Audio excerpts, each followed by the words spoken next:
Merci d'avoir répondu présent pour ce petit point presse de méthode au terme des premières 24 heures de consultation que j'ai pu avoir avec un certain nombre de forces politiques représentées à l'Assemblée nationale et au Sénat, quelques jours après la démission du gouvernement suite à un certain nombre de problèmes partisans sur lesquels je ne reviendrai pas et pour lequel j'ai accepté la mission que m'a confiée le président de la République au regard des 3 semaines, derniers mois de discussions, de négociations, de paramètres aussi de fond budgétaires et sur d'autres sujets, d'essayer de trouver un chemin. Et ce soir, je me rendrai à l'Élysée pour présenter au président de la République les solutions qui sont sur la table, si nous arrivons à trouver des solutions.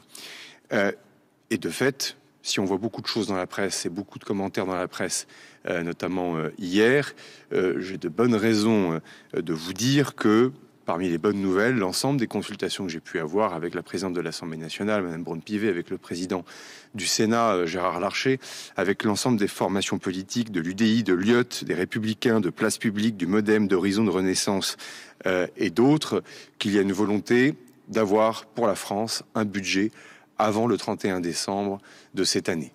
Et cette volonté crée un mouvement et une convergence, évidemment, qui éloigne les perspectives de dissolution. Enfin, ça ne suffit pas. Il faut évidemment que ce budget comporte un certain nombre de paramètres qui permettent à la France d'avancer.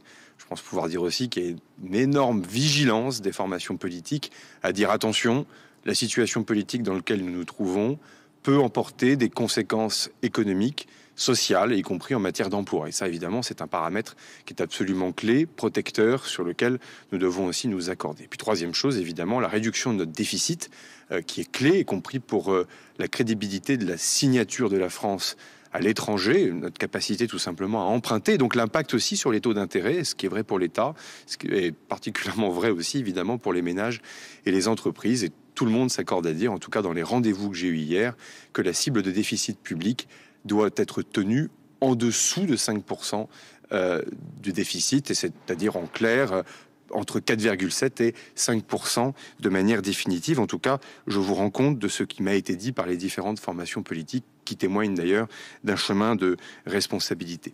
La Nouvelle-Calédonie, qui peut paraître loin de l'Hexagone, mais sur lesquels, vous le savez, des textes à prendre sont importants dans les jours qui viendront. Et malheureusement, la situation politique nous empêche de débuter les débats et l'adoption éventuelle de ces textes par l'Assemblée nationale et le Sénat. C'est un sujet de préoccupation majeur. Puis le troisième point, c'est évidemment la situation internationale au Proche et au Moyen-Orient, en Ukraine, la question sécuritaire, l'image de la France à l'étranger, où depuis plusieurs jours, évidemment, des interrogations dans différentes capitales se posent. Heureusement que la Ve République repose sur la solidité de la fonction présidentielle et de sa représentation à l'étranger et en Europe. En tout cas, il est clair qu'il nous faut sortir de cette situation. Ça veut donc dire aussi que cette volonté d'avoir un budget avant le 31 décembre de cette année oblige chacun à avoir capacité à avancer, et aussi d'ailleurs pour permettre aux Françaises et aux Français d'avoir des élections municipales qui se tiennent dans les meilleures conditions.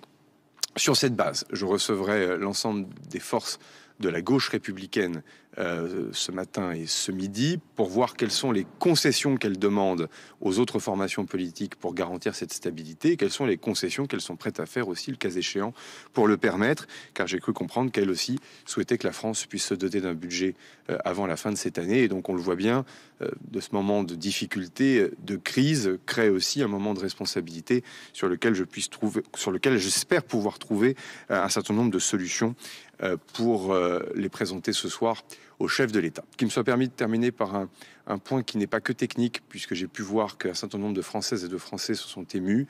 Il se trouve que les membres du gouvernement, lorsqu'ils quittent leurs fonctions, ont le droit à 3 mois d'indemnité lorsqu'ils n'ont pas de revenus par ailleurs. Il est évident que les ministres qui auront été ministres seulement quelques heures n'auront pas le droit à ces indemnités. J'ai décidé de les suspendre. On ne peut pas vouloir faire des économies si on ne maintient pas par ailleurs une règle d'exemplarité et de rigueur dans la suite des autres décisions que j'ai pu prendre. J'aurai l'occasion de me réexprimer ce soir, après ou avant m'être rendu le cas échéant à l'Élysée à la rencontre du chef de l'État. Merci beaucoup.